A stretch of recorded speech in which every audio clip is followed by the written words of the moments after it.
Welcome back to our Wealthy Mindset, where we talk about all things money, mindset, and business. It's your host, Cindy, your financial bestie and fractional CFO. And it's been a while since I have recorded an episode. I'm still batching out my episodes, so it's pretty much been a month since I've last recorded. So I'm super excited to record today. I got my Her Profit Era hats today, which I'm taking to Rich Girl New York with me to hand out. I also just got back from vacation. I was gone away for 2 weeks. I went to Paris, I went to Nice, Monaco, Lisbon. I just got back a couple of days ago. And I just want to share what I have overcome because before, when I would go on vacation, I would panic because if I'm not working, I'm not making money. And especially with my tax season, so I'm making money during that time. And in the summer, things slow down. It's a great time to take vacation, but at the same time, I would panic because I wouldn't have any money coming in. This year, I have invested a lot, so my emergency savings isn't as big as I thought it would be. But I still have enough money coming in to pay my July bills. I also did not log into my computer. I didn't schedule client calls. I didn't do anything while I was away. Old me would have panicked. She would have been scheduling client calls, making sure engagement letters and things are being sent out during that time. So she would have money coming in.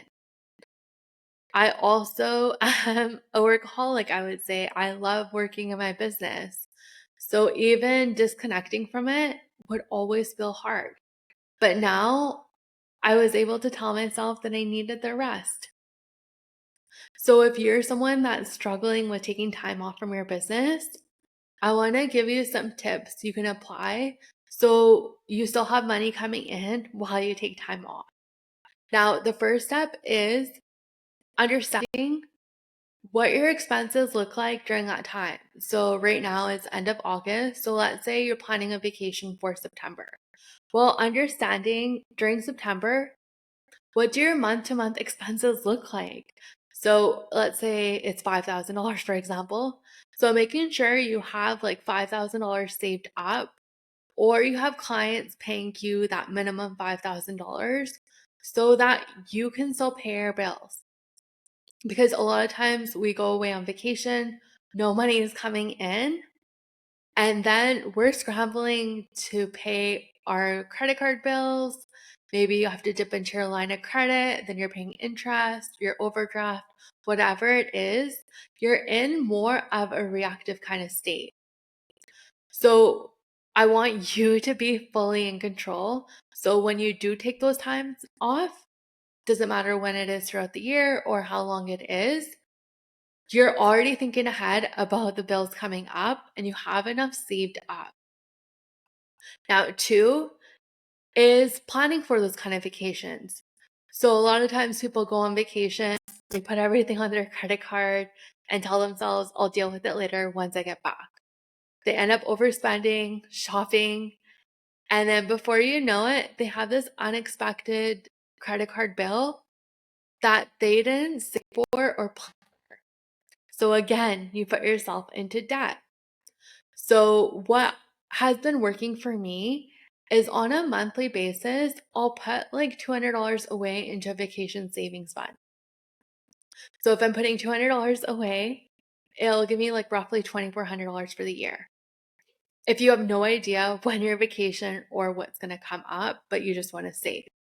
Now, the second option for that is, let's say, you're going on a bachelorette trip, you're going to Nashville, Vegas, or whatever it is.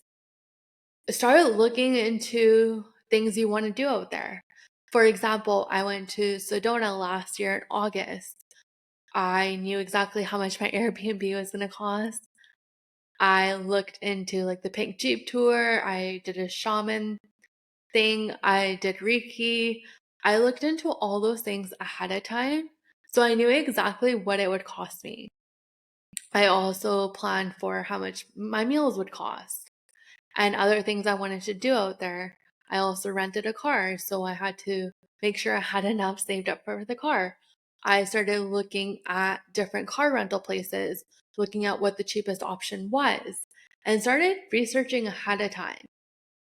And I also created like a Sedona spending sheet.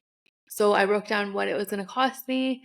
And then I had about 6 months between when the trip was happening from when I started planning it. So I took those total costs divided by the 6 months remaining, and I started putting that money away. By doing this, I had no unexpected bills. I knew exactly what I was doing out there and what it would cost me. And I paid it off like right away. So when I came back from the trip, I wasn't panicking. I knew exactly what I had to pay. I paid it off and I just moved on. And I still had money left over in my vacation fund. That's how I went to Nashville, Sedona, and Vegas last year within like 3 weeks apart of each other because I built that vacation savings fund up. So I highly encourage you to do that. You can start off small too. So if saving it feels very restrictive for you, I want you to just put away like $10 a week. Start off small. And then over time, once you have a trip or something coming up, then you'll know exactly how much you need to save. Because a lot of times we feel like saving is really restrictive, but once you have a direction for where that money needs to go, it becomes so much easier. So I highly encourage you to do that. Another thing you could do is if you're planning a trip with like friends or family, splitting that cost. So, for example, for this Europe trip, I brought the cash to spend on the trip, and my husband covered the Airbnb costs. We also used our travel points to travel. So, making sure you're like using your travel points if you're traveling with someone, like splitting the cost. The more you start to plan those kind of things, the easier traveling and taking time off from your business becomes.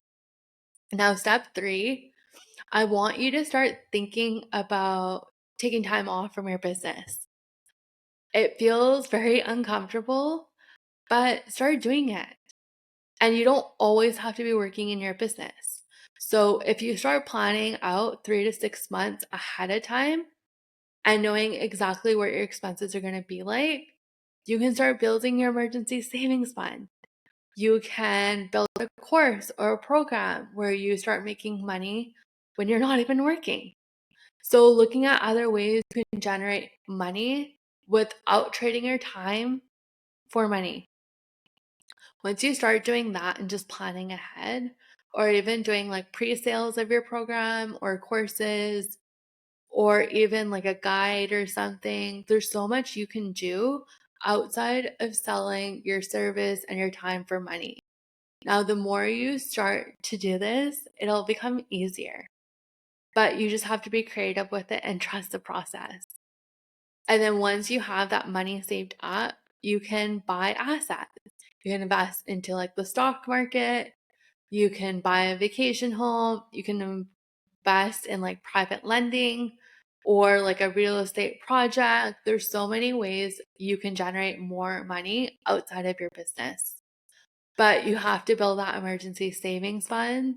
You also have to have enough cash coming in so that you can cover your bills. Because the last thing you want to do is start investing all your money in all these different areas, and then you're not able to cover your bills in your business.